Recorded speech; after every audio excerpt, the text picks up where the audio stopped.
Mi chiamo Antonio, sono il figlio di Attilio Rugazzo.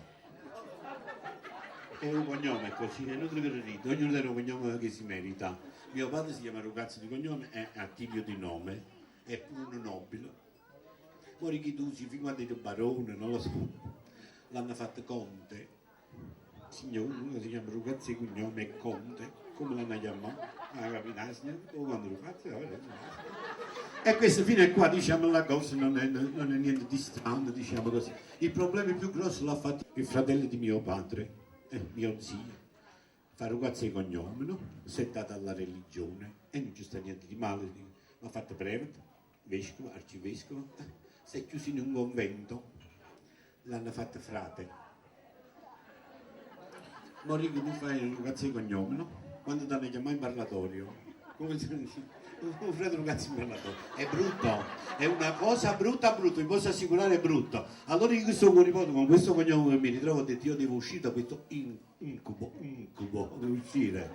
E mi sono iscritto all'università di Riccione, vedi? Vengo adesso da Riccione, a una facoltà nuova perché io mi sono iscritto all'università di Riccione, sto scritto pure qua. Mio padre non voleva, dice scusi ma perché non ti iscrivi a Napoli all'università?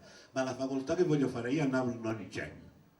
Ci sta l'ingegneria, io voglio, onestamente, non dico per chiaro, mi sono iscritto alla frociologia.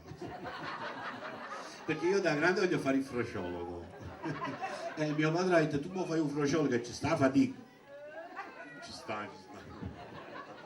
Sa che fatica.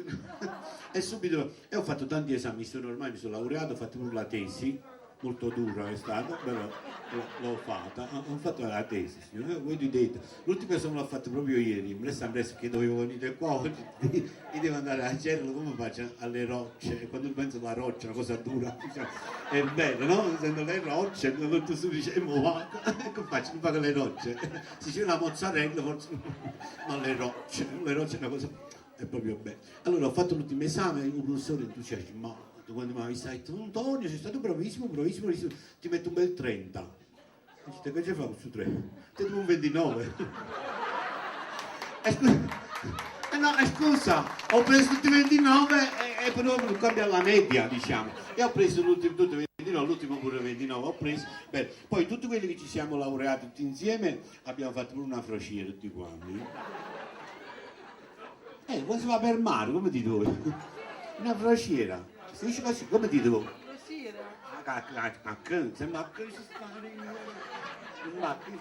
Una frociera, era bella, tutti i posti numerati, all'andata c'erano 50 posti a sedere, o ritorno 50 sederi a posto.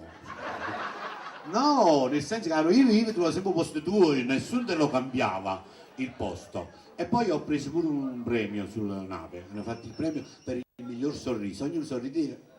Chi teneva un sorriso più splendido prendeva un premio. Io ho preso il primo premio. E guarda che denti. Perché io non uso i dentifricio, io uso il dentifrocio. Il dentifrocio basta il capitone. Quello là. Prende un sacco di. Mi sono pure fidanzato. È vero, mi sono fidanzato. Lo sa perché lui pure sta alla frociologia. Sta al primo anno però. Io mi sono proprio, ormai mi sono laureato, mi sono fidanzato là perché è molto simpatico. Mio padre vuole sapere come si chiama e come ci ho detto che cantando ho fatto una canzone molto orecchiabile. Mi piace Armando, chi è? O conoscete sera rindastanda. Papà, mi piace Armando, perché?